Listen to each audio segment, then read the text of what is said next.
Two of Swords popping out first. A stalemate, a truce, something along the lines of sitting on the fence, making a decision. What is this decision about?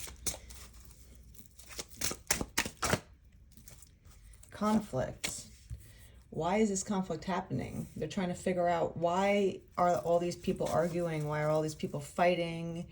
There's a lot of disagreements here, and they can't figure out which way to go in their decision making. It says at the end, divided loyalty. So, you know, they just don't know which way to go with this conflict. Ten of Cups. That's beautiful. So they don't, this is strange. Okay.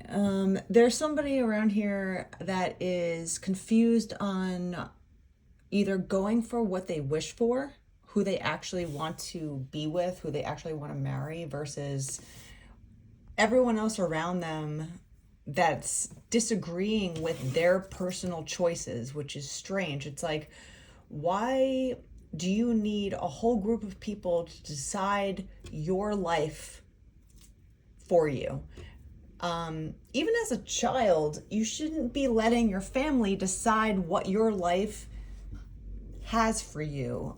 There's a lot of people that think like, oh, I have a child, they're my slave basically. I tell them what to do. I tell them what their future holds. I tell them who they marry, you know, what job they should have, all this stuff. That's not the case.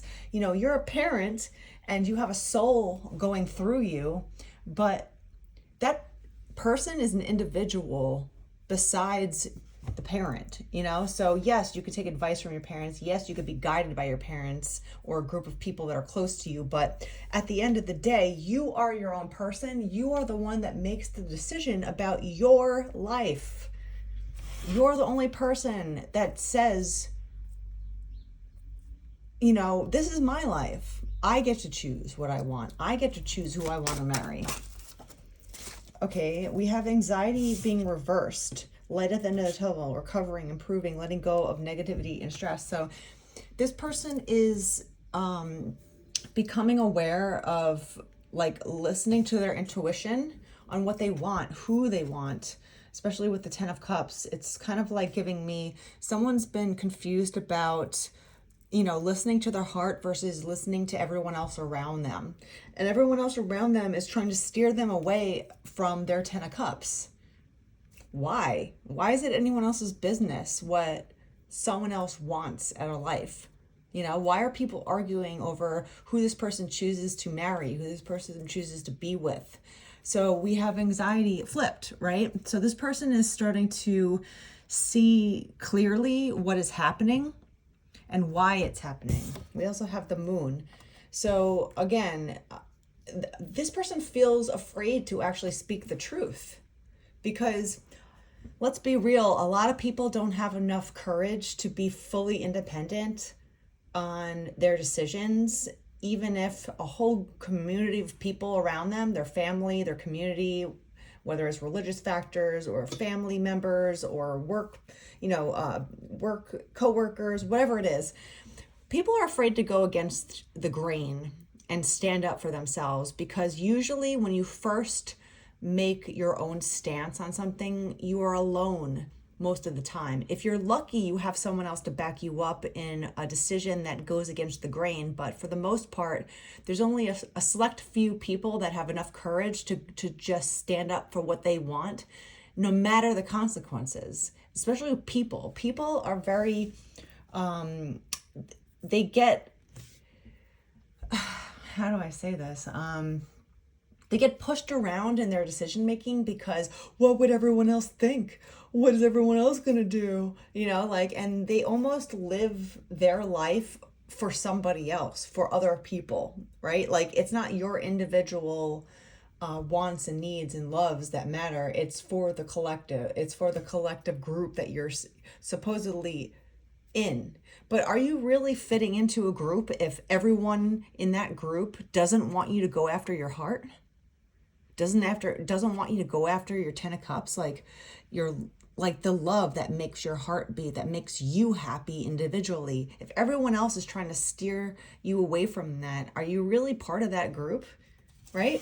Like, if you have to silence yourself in order to keep the peace, is there really peace happening? Like, you're swallowing everything that you are thinking, that you are wanting, that you're wishing for. You're swallowing your intuition and like what you want out of life. And usually that person that has enough guts to actually stand up for themselves and go after what they want, they get scapegoated, they get bullied, all this group of people that are fighting, they'll first try to sway the person, and then if the person's like, no, no, no, I'm going for it, this is what I want, I don't care what you think I want, those people will turn on that person.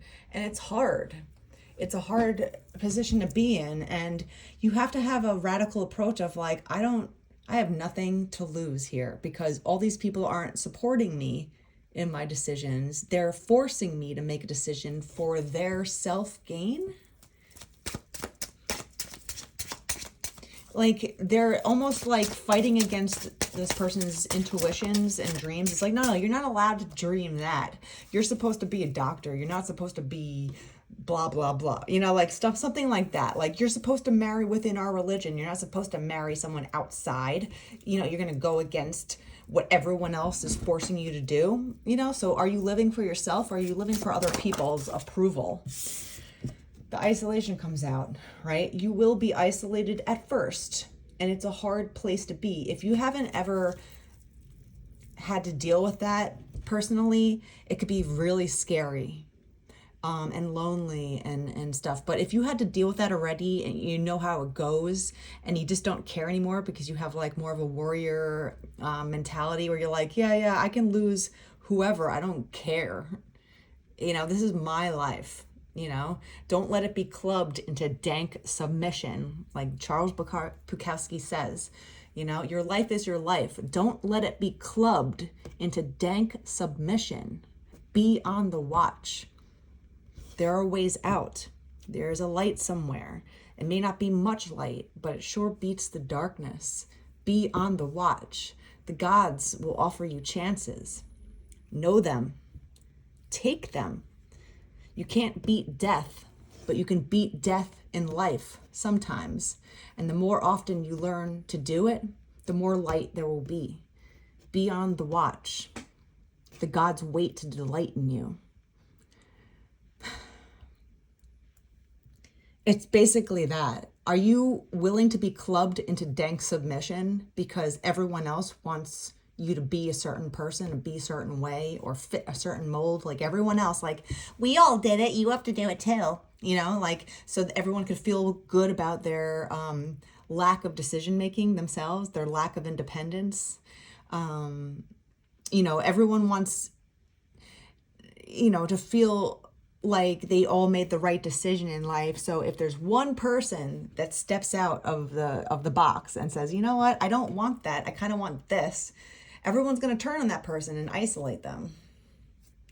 So if you're not ready for that, if you're not used to dealing with people that will turn on a dime because you're not fitting into the mold of what they think you should be, it's hard, and you might feel hopeless and powerless, silenced, by it. But the real people, the people that have gone through that and have survived, because you will survive, know that peer pressure only works for cowards. It only works for small-minded people that don't have enough guts to stand up for what's right. The bystander effect.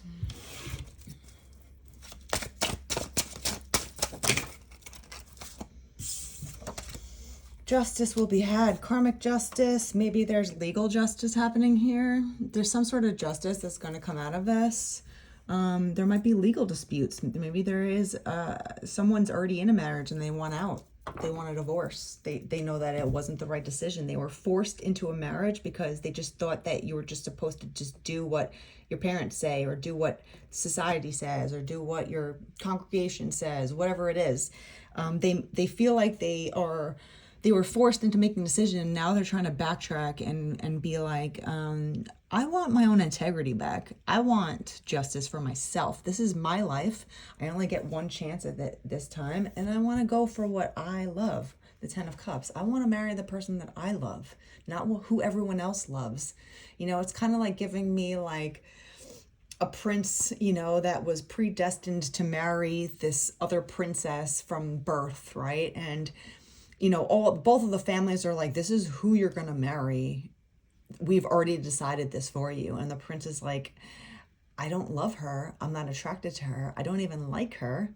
I don't want to do it. I don't want to do it, you know? And this person's starting to dig their heels in, and they're starting to feel the weight of peer pressure, but they're going to make a decision on, you know, which way they're going to turn. Are they going to give in to peer pressure, or are they going to go after their Ten of Cups? You know, and either way, the decision is not easy. You know, you can either give in to peer pressure and do what society tells you to do because they told you to do it, whether you like it or not, and then you die inside. You don't feel fulfilled. You don't feel fully happy because you never really went for what you actually loved. Or you go after what you love and you have to go through a little conflict, you know, in order to get there. So what is the lesser of, you know, the two evils that you want to deal with in life? Some people just submit and they just go, good enough. And then they just, you know, almost rationalize their entire life being like, I'm happy. I'm definitely happy. I'm definitely happy, you know, and then they're constantly trying to convince themselves that they're fulfilled, even though deep down inside they're not. They might turn to addiction. They might turn to cheating. They might turn to something unhealthy because they're not being true to themselves. There's some sort of justice with the Two of Cups. Exactly. You know, this person wants the right partner. They want the right love. They want to go after someone that actually makes their heart happy.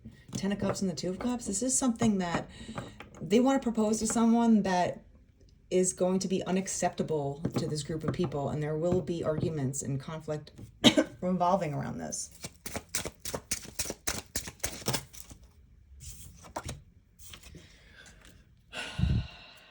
They're trying to manifest enough willpower in order to go through this, you know, and not be completely knocked off, you know, the rails. But life is hard either way. It's who do you want to fight for? What do you want to fight for? What do you believe in? What do you want to stand behind? You know, do you want to stand behind true love? Do you want to marry someone that you truly love? Someone that is your equal? Someone that brings you balance, harmony, peace? You know, your counterpart, your real love counterpart, no matter who they are, no matter where they're from. You know, you might be different races, you might be different religions, you might be different ages. There's something here that isn't socially acceptable. And they're trying to figure out, like, all right, well, how do I make this work? How do I convince these people that are in conflict with me that this is what I want, right? How do I get my Ten of Cups? They have to start moving on. They have to abandon the life that they once knew in order to go for what they want. And again, it's hard. It's disappointing, especially when you feel like you have certain people that are your friends, that you feel like they've always supported you, but then they've only been supporting you because you've been complacent. They've only been supporting you because you played by their rules the entire time. You've never, you know, were a speed bump in their plans for you, you know. But once you start speaking up, once you start voicing your own wants and needs and loves, then you start to see the truth in people. Then you start to see, oh, this person was never my friend. They were only my friend if I fit this in this certain box and did these certain things, you know what I mean? Or acted the same way that they did. But once I start developing my own individuality, then all these people start getting angry with me. And I'm like, I thought you were supportive of me this whole time, but you're not. You were just supportive of the status quo. We're all the same. We all do the same thing, and you got to fit in the box. And if you don't, if you dare to step out of the box and go after your own true feelings, your own true love, only things that make you happy individually, we're going to turn on you. So I feel like this person's deciding to move on, and they're trying to figure out how to. Hermit and recognition. The Hierophant, again, marriage. They're definitely introspective at this time about who they are choosing, and they do choose you. right? They're recognizing you as this 10 of Cups, the 2 of Cups feeling, but again, the Hermit, the Moon, they're not saying anything. They're trying to figure it out by themselves in quiet, which is smart, you know? And the Hierophant is all about, again, marriage, religion, social groups, education. They might be going against their religious beliefs, right? Traditional institutions, whatever that is, right? In order to go after what they truly love. And they're soul searching at this time. They're like, okay, well, what's going to really make me happy? And, you know, the Hermit says, I honor my spiritual self. I honor my spiritual self, not your spiritual self, not everyone else's spiritual self, my spiritual self. So they're starting to like gain enough willpower to make the decision and move on. But again, it's a hard decision to make, and it's courageous to step into your own destiny, not someone else's pre-planned story about how you should be acting, how you should be living. It's kind of like, well, everyone else got married, you should get married too, because we all did it. And if they don't care whether or not you want to or not, right? Something like that. We all marry the same person in our church or in our synagogue. You have to too. And this person's like, why? That's not what I want. There's pain. There's heartache. There's betrayal, loneliness, grief. You know, you have, sometimes when you learn that certain people really aren't on your side, there's a lot of grief involved and anger too, because you were convinced the whole time that they were for you, that they supported you, that they loved you. And when their conditions change and they reveal their true selves to you, you go through a lot of grief, which is part of all the conflict that happens when you step into your own destiny. The Death card, there's a lot of change and spiritual transformations that are going to happen. You know, there's upheavals that are going to happen when you put your foot down and say, no, I don't want that. I want this. They want to be independent, you know, and make their own decisions. They want to build the life that they've always dreamed of. And there's a truth here. There's clarity, you know, this is all about truth. New plans, right? Realizing what their truth is. And this is what this person is coming towards, is like, okay, well, I actually do know what my heart is telling me. I actually do know what I actually want. I do know who I want. And now I have to figure out to have a way to withstand the grief, the sorrow, the conflict that's going to come from it. But it won't last forever. And it might with certain people where you're just like, wow, you betrayed me. I never thought that, you know, like say like a parent was like, I'll always love you no matter what you do, no matter, you know, I'll always support you and stand behind your decisions. But then when you actually make a decision, then they're like, how dare you? How dare you make a decision on your own? You know, and that might not ever go away with certain people, and the grief will always be there. But don't you want to live in truth anyway, instead of living in lies? Because it's easier sometimes, quote unquote, to live in lies. Some people think it's easier to just submit and live in the lie and pretend like they're happy, and just basically give up on their own true happiness. Some people feel like, I would rather die trying.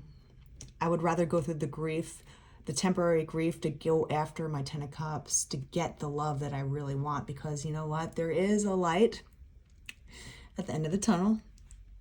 And it might be very little light at first, but it will keep growing more and more. As soon as you crack open the truth and you live in your real truth, you'll see who your real friends are, your real family is. Sometimes family isn't blood related. Sometimes it's just the people that will stand by you no matter what and support you in your quest for true love.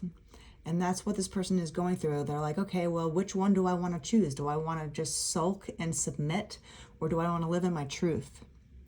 And either decision is hard. So this person's kind of going through it right now.